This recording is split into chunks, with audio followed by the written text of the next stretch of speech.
bookshelf. So I'm going to read you a couple chapters a day, and you can listen to them whenever you want. And maybe next time we meet, you can tell me a little something about what I read. So chapter 1, Where's the Peanut? Hurry, Jack, shouted Annie. Annie ran into the Frog Creek woods. Jack followed her. It's still here, Annie called. Jack caught up with Annie. She stood beside a tall oak tree. Jack looked up. The magic treehouse was shining in the afternoon sunlight. We're coming, Peanut, Annie called. She grabbed the rope ladder and started up. Jack followed. They climbed and climbed. Finally, they climbed into the treehouse.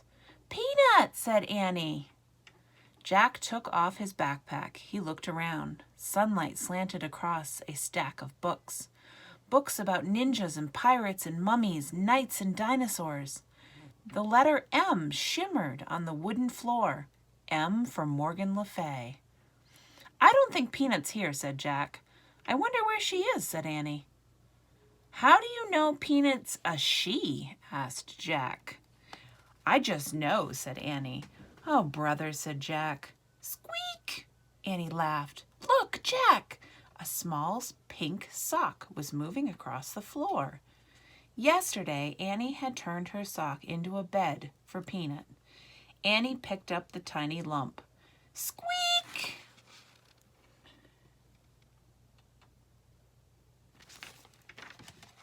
A brown and white mouse peeked out of the sock. She looked from Annie to Jack with her big eyes.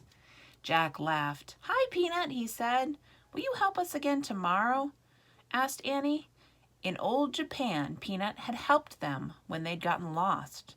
We have to find 3 more things for Morgan, says Annie. Jack pushed his glasses into place. First, we have to find a clue that tells us where to begin, he said. Guess what, said Annie. What, said Jack.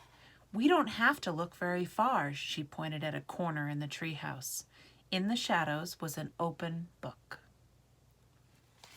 Chapter 2, Big Bugs. Wow, said Jack, picking up the book. The ninja book was open yesterday. Now this one? Who opened them? Jack closed the book and looked at the cover. It showed a picture of a green forest. The trees were very tall and close together. On the cover were words, the rainforest. Oh, wow, said Jack. Oh, no, said Annie. What's wrong, said Jack. I learned about the rainforest in school, said Annie. It's filled with big bugs and spiders. I know, said Jack. Half of them have never even been named. It's creepy, said Annie. It's neat, said Jack. He wanted to take lots of notes in the rainforest. Maybe he could even name some unknown bugs. Neat! Yuck, said Annie. She shivered. I don't get it, said Jack. You weren't afraid of dinosaurs. So? You weren't afraid of the castle guards or the mummy ghosts. So? You weren't afraid of pirates or ninjas? So?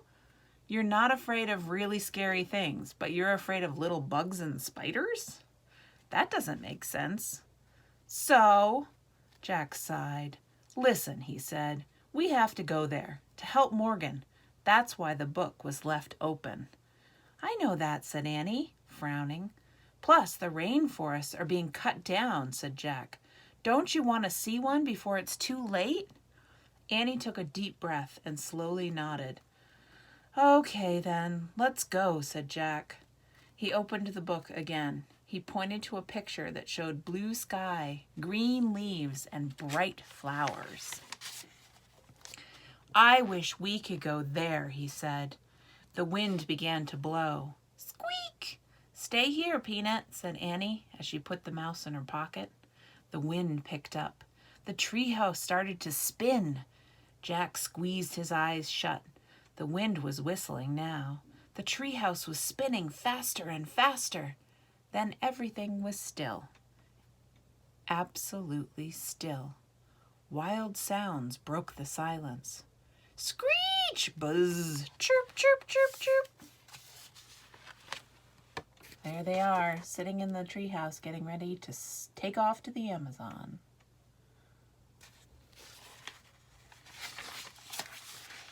Chapter 3. Yikes! Jack opened his eyes. The air was hot and steamy. It looked like we landed in some bushes, said Annie. She was peeking out of the treehouse window. Peanut was squeaking out of Annie's pocket. Jack peeked out of the treehouse too. They had landed in a sea of shiny green leaves. Outside there were flowers, bright butterflies, and birds, just as in the book. That's strange, said Jack. I wonder why we didn't land in a tree, the way we always do. I don't know, said Annie, but let's hurry and find the thing for Morgan, so we can get back home before we meet any big bugs. Wait, this seems weird, said Jack. I don't understand why we landed in bushes. I'd better read about this. Oh, come on, said Annie. We don't even need the ladder. We can just climb out the window. Annie put Peanut in her pocket.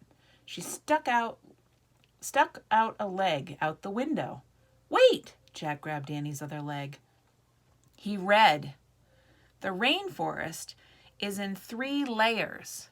Thick treetops, then over 100 feet in the air make up the top layer.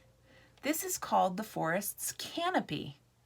Below the canopy is the understory. Then the forest floor. Get back in here, cried Jack. We're probably more than 150 feet above the ground in the forest canopy. Look at the beautiful butterflies flying around. It looks like a parrot. They're definitely high up in the trees. Yikes, said Annie. She slipped back into the treehouse. We have to use the ladder, said Jack. He got on his hands and knees. He moved leaves away from the hole in the floor. He looked down. The ladder seemed to fall between the branches of a tree. A giant tree. But Jack couldn't see beyond that. I can't tell what's down there, he said. Be careful. Jack put the rainforest book in his backpack. Then he stepped onto the rope ladder. He started down, and Annie followed with Peanut in her pocket. Jack pushed through the leaves. He came to the understory below the canopy. He looked down at the forest floor. It was very far away. Oh, man, whispered Jack. This world is completely different from the one above the treetops. Now that they were out of the sun, it was cooler. It was almost damp and very quiet. Jack shivered. It was the spookiest place he had ever seen. All right, we'll start on chapter 4 next time. I hope you enjoyed. Bye.